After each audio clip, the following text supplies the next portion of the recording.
preciosos que são luz para o nosso espírito, nos iluminam o caminho e nos ajudam a andar melhor. Então estamos hoje continuando a análise, ainda que ligeira, do Livro dos Espíritos, o primeiro livro da codificação espírita, para quem está pela primeira vez. E este livro fala-nos sobre a imortalidade da alma, a natureza dos espíritos e as suas relações com os homens, as leis morais, a vida presente, a vida futura e o porvir da humanidade, segundo os ensinos dados por espíritos superiores, com o concurso de diversos médiuns recebidos e coordenados por Allan Kardec, o nosso codificador. Então, aqui temos os ensinamentos que nos foram enviados pelos nossos irmãos que, do outro lado da vida, já fizeram a sua progressão e vêm até nós ajudar-nos, assim queiramos nós aprender com eles. Estamos na parte segunda do Livro dos Espíritos, que trata do mundo espírita ou mundo dos espíritos, e num capítulo 7º, da volta do espírito à vida corporal, porque, apesar de ser a nossa pátria natural, o mundo dos espíritos, todos um dia nós reencarnamos e já sabemos que vamos reencarnando, fazendo a nossa progressão, a nossa evolução. Reencarnaremos tantas vezes quantas as que nos forem necessárias até sermos um espírito puro. E hoje estamos ainda a terminar o subcapítulo da influência do organismo, porque para reencarnarmos temos que ter um espírito, o espírito tem que ter um corpo sempre da natureza do mundo em que está. Nós estamos neste mundo, temos um corpo adequado à vida neste mundo. Se estivéssemos no outro mundo, ou quando um dia acedermos a outro mundo, teremos um corpo de acordo com esse mundo. Portanto, esta é a última questão, a questão 370. Percebemos atrás que há influência dos órgãos na manifestação do espírito. Há influência do nosso corpo na manifestação do espírito. E Allan Kardec questiona: da influência dos órgãos se pode inferir a existência de uma relação entre o desenvolvimento do cérebro e o das faculdades morais e intelectuais?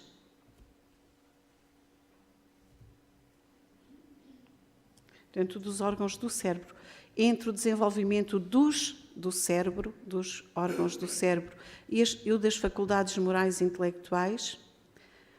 Respondem os espíritos: não confundais o efeito com a causa. O espírito dispõe sempre das faculdades que lhe são próprias. E isto é muito importante, muito importante. Em todas as situações, o espírito dispõe sempre das faculdades que lhe são próprias. Ora, não são os órgãos que dão as faculdades, e sim estas que impulsionam o desenvolvimento dos órgãos. Onde está a inteligência? No espírito. Onde está a moralidade? No espírito. Onde está a vontade? No espírito. Então, é o nosso espírito que vai impulsionar os órgãos, e não os órgãos que impulsionam as faculdades. Nós sabemos que a nossa evolução é lenta e que ela só se dá pelo nosso esforço e pela nossa vontade. Se não quisermos, ficamos parados, não é assim? Não andamos para trás, porque é impossível ao espírito retrogradar. Atingida uma determinada etapa, não anda para trás, mas pode estacionar. Portanto, nós evoluímos sempre pelo tempo afora, reencarnação após reencarnação, mas precisamos de mobilizar a nossa vontade e o nosso esforço e vamos desenvolvendo as nossas capacidades, a nossa forma de sentir e a nossa forma de pensar. O sentir e o pensar são do espírito. À medida que nós vamos evoluindo, vamos sendo capazes de, com certeza, fazer obras mais belas, mais também amorosas, não é assim? Portanto, o ser que somos, o espírito que somos, manifesta-se e impulsiona depois o corpo que temos e os órgãos que temos, nomeadamente os do cérebro. Mas esta questão tem ainda uma linha A. Dever-se-á deduzir daí que a diversidade das aptidões entre os homens deriva unicamente do estado do espírito? Então, nós temos aptidões tão diversas, elas são só por causa do nível evolutivo do espírito? E os espíritos nos dizem: o termo unicamente não exprime com toda a exatidão o que ocorre. Não é só o nível evolutivo do espírito. O princípio dessa diversidade reside nas qualidades do espírito, que pode ser mais ou menos adiantado. Portanto, se temos capacidades diversas, qualidades diversas, aptidões diversas, isso tem a ver, e manifestações também diversas do nosso querer, da nossa vontade, da nossa inteligência, porque somos mais ou menos adiantados. Cumpre, porém, se leva em conta a influência da matéria, que mais ou menos lhe cerceia o exercício das suas faculdades. Então, há influência da matéria. Não há a matéria a ser impulsionadora das qualidades do espírito. As qualidades do espírito é que impulsionam a matéria. E nós sabemos que quando pensamos fazer uma obra qualquer, consoante o nível, o adiantamento do espírito que somos, aparecem obras mais perfeitas ou menos perfeitas. Com muito treino, o que é que vai acontecendo? Os espíritos que faziam as obras menos perfeitas vão se aperfeiçoando e um dia não distinguimos, não é assim? Então, vamos perceber o que é a influência da matéria. Aqui em cima, lembremos, o espírito dispõe sempre das faculdades que lhe são próprias. Mas uma criança, um bebê acabado de nascer, pode manifestar tudo o que o seu espírito sabe? Não pode. Porquê? Porque os seus órgãos físicos não lhe permitem. Não é assim? Porque é preciso, esta influência da matéria limita o espírito. Ele não pode dizer tudo o que sabe ou o que já tem de experiência. Há alguns casos extraordinários, com certeza já ouvimos aqui falar o irmão Fernando, de alguns dos casos que são diferentes, e com certeza que já ouvimos todos aqui, o caso daquela criança oriental que aos 6 meses olhou para a sua mãe e disse: lembrei-me que sei falar. Ora, nós sabemos que não é normal falar aos 6 anos e que com 1 ano falava várias línguas, não é? E que com certeza hoje estará ainda bem novo, desenvolvendo aptidões que não são normais na sua idade, na maturidade dos seus órgãos físicos. Um corpo deficiente pode manifestar todas as aptidões do espírito? Também não pode. Então, mas elas estão lá. O espírito dispõe sempre das faculdades que lhe são próprias. Não consegue manifestá-las porque os seus órgãos não conseguem. Alguém limitado por uma doença que condiciona muito a manifestação do seu espírito. Por exemplo, o espírito ou o corpo em coma. O espírito mantém as suas faculdades? Mantém. Mas o seu corpo não está, os seus órgãos não são capazes de manifestar o seu sentir. E Allan Kardec ainda nos ajuda a compreender melhor. Encarnado, traz o espírito certas predisposições, e se admitir que a cada uma corresponda no cérebro um órgão, o desenvolvimento desses órgãos será efeito e não causa. Nunca é causa. Se nos órgãos estivesse o princípio das faculdades, o homem seria máquina sem livre-arbítrio e sem a responsabilidade dos seus atos. Se fosse só o nosso cérebro a decidir, não havia uma vontade. Ele era uma máquina, que é, mas ele é acionado por quem? O nosso cérebro, pelo nosso espírito. Então, daí a responsabilidade. Se fosse só o cérebro, não havia responsabilidade. E continua Allan Kardec. Forçoso, então, fora admitir-se que os maiores génios, os sábios, os poetas, os artistas, só o são porque o acaso lhes deu órgãos especiais, de onde se seguiria que sem esses órgãos não teriam sido génios. Não é assim. São génios porquê?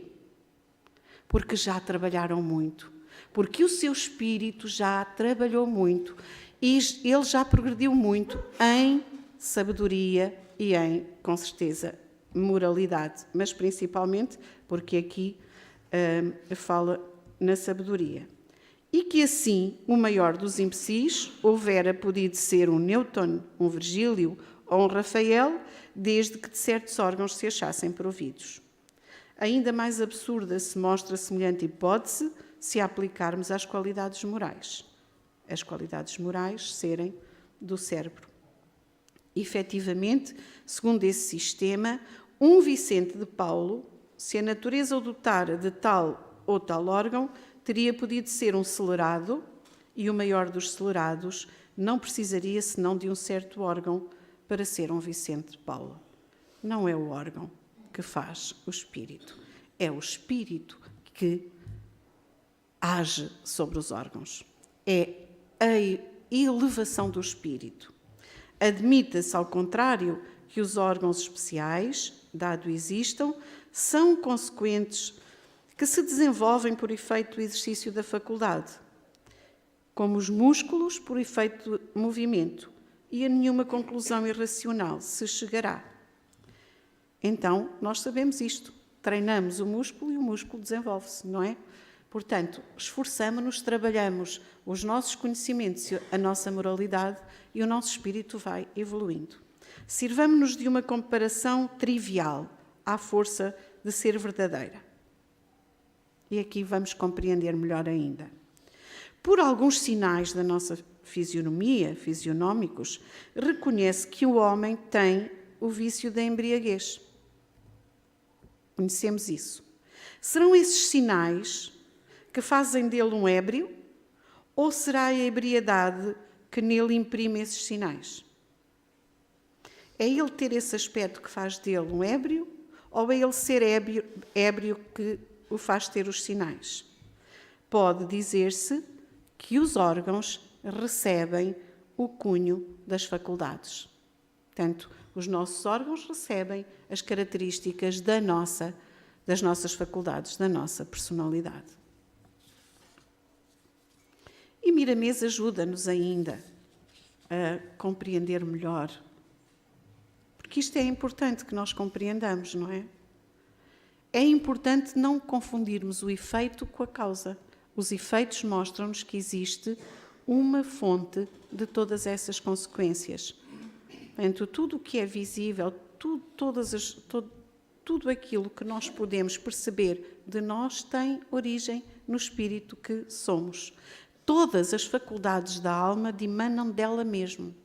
E quando encarnada, ela serve-se dos órgãos para se mostrar no mundo tal qual ela é, na soma das suas qualidades espirituais. Nós manifestamo-nos no nosso corpo tal qual nós somos, com as nossas dificuldades. Os efeitos são o anúncio de que existe uma causa. Certamente, também ele nos diz que os órgãos materiais são os nossos instrumentos do espírito, que se estiverem danificados, nós encontramos dificuldades para expressar os nossos sentimentos e de dar a mensagem falada ou escrita aos nossos irmãos de caminho. Tal como eu disse, a criança, por norma, não consegue, ainda não tem os órgãos desenvolvidos. Uma pessoa com uma deficiência não consegue também, mas isso é um efeito proveniente do seu espírito. E ainda mais, existe a comunicação entre os dois mundos e a matéria fica no meio das duas inteligências, em se servindo na ampliadora e às vezes condensadora. Um reduz o outro. Um reduz e outro amplia as suas vibrações para que exista a sintonia de entendimentos. Eis aí a mediunidade. Ainda aqui o espírito a agir sobre a matéria e a poder comunicar sintonizando uma entidade com a outra. As inteligências, as duas inteligências. Então, se podemos dizer, a matéria é oprimida para que aconteça a sua purificação. E nós podemos compreender, com certeza, que quando nós estamos muito felizes, muito alegres, como é que nós sentimos o nosso corpo? Leve. Se a gente pudesse, voava, não era? Sentimos que, às vezes, dizemos inclusivamente isso. Ai, fiquei tão contente, a minha alma nem cabia em mim de contente. Não é assim que dizemos? Porque, de facto, nós sentimos que tudo fica mais leve em nós. E o contrário também é verdade. Quando a tristeza se abate sobre nós, quando o pessimismo, a dificuldade, nós sentimos um peso maior. Então, a evolução na sabedoria e na moralidade vai purificando, tornando menos densa a matéria de que somos constituídos. O espírito intelectualiza a matéria e ela avança com o progresso para fins que os próprios homens desconhecem. Como serão os nossos corpos, os nossos órgãos, daqui a 100 anos? Não fazemos ideia, crendo que daqui a 100 anos todos seremos espíritos mais evoluídos. Então os nossos órgãos e os nossos corpos também serão mais evoluídos. Lá atrás a história não nos diz isso. Não nos mostra que os nossos corpos eram mais densos, mais pesados.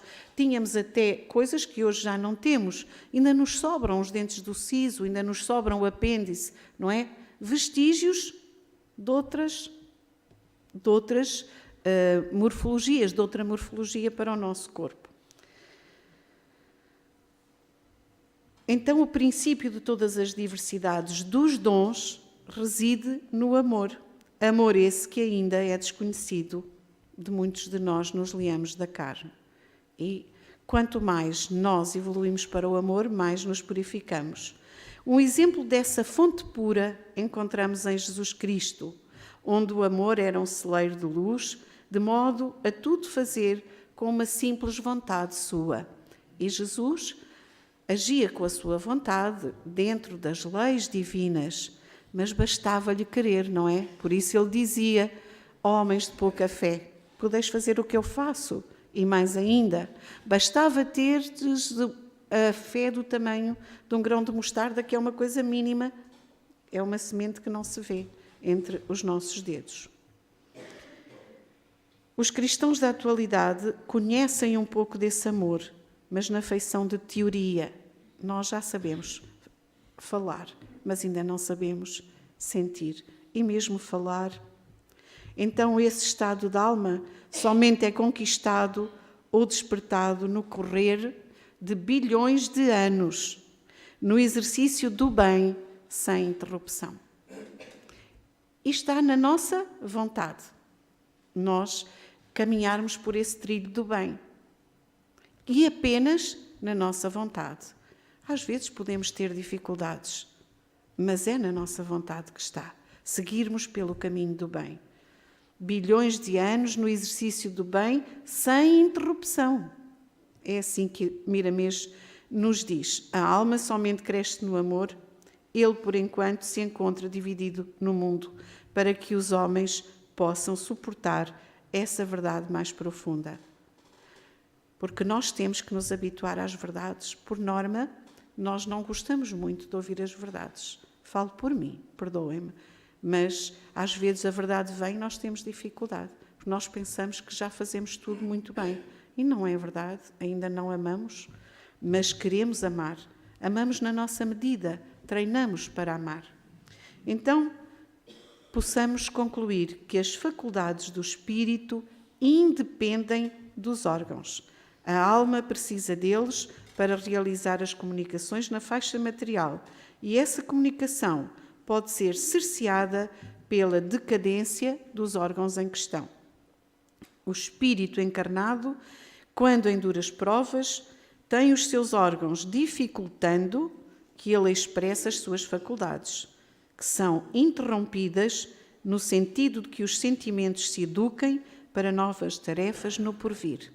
Muitas vezes isto nos acontece, mas o espírito nunca perde a sua bagagem, só que pode vir limitado no exercício das suas faculdades para, muitas vezes, pelo orgulho da intelectualidade, numa existência a seguir, aprender a ser bondoso, aprender a ética, a moral, para poder viver depois, lá à frente, melhor. Muitas vezes,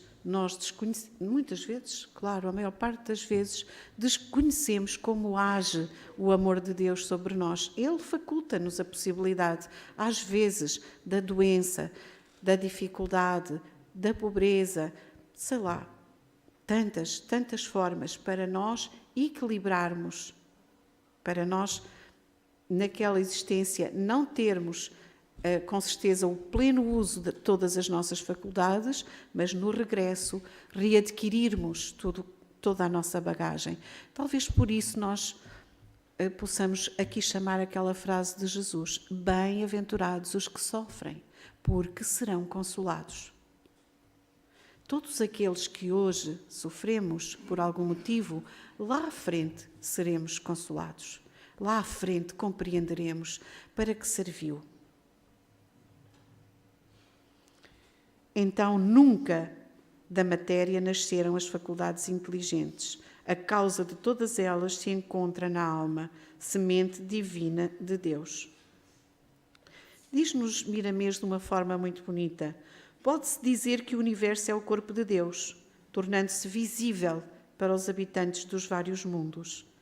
Esses mundos, como os espíritos, são instrumentos da vontade de Deus em todas as direções da vida. Lembremos isto, que tantas vezes esquecemos. Somos filhos de Deus, somos criação de Deus, somos instrumentos da vontade de Deus em todas as direções da vida. Para confirmar a existência desse Pai de amor, basta verificarmos entre as coisas que lidamos o que não foi criado pelos homens. Quem as criou?